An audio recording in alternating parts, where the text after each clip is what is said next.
Bonsoir à tous et bienvenue dans votre 19-20 en Lorraine. Bonsoir Arnaud. Bonsoir Aurélie, bonsoir à tous. Le numérique a envahi nos vies, il est addictif mais aussi porteur en termes d'emploi, au point que certains parents initient leurs enfants au codage dès le plus jeune âge.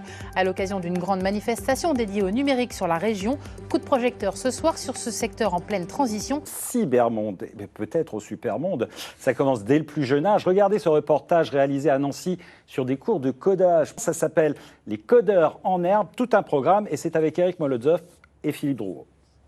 Ça devient rouge encore, tous les boutons et ça fait bleu. Et c'est amusant aussi. Exercice du jour, programmer un feu de circulation tricolore. Younes Derbani, membre du réseau Algora, initie les 7 enfants au mystère du codage. Un enjeu d'avenir pour l'ingénieur informaticien. Nous, en fait, on essaie en tout cas de susciter des vocations pour plus tard. Montrer que c'est fun de faire de l'informatique, de faire de l'électronique, de faire de la robotique, c'est fun.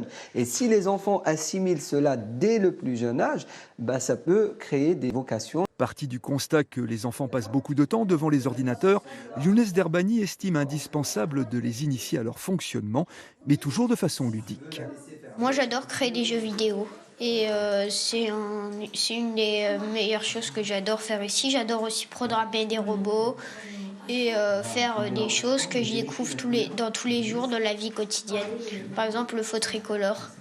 J'apprends beaucoup de choses. Je savais pas que ça pouvait marcher. C'est dur et en même temps amusant. C'est un petit peu magique quand même, non ? Oui, un peu.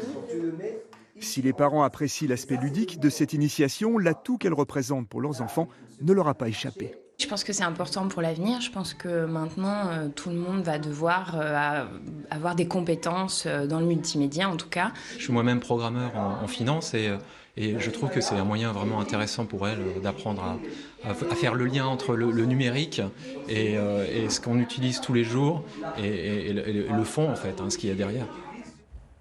Alors avant, on disait il faut tous savoir parler anglais, maintenant il faut tous savoir coder.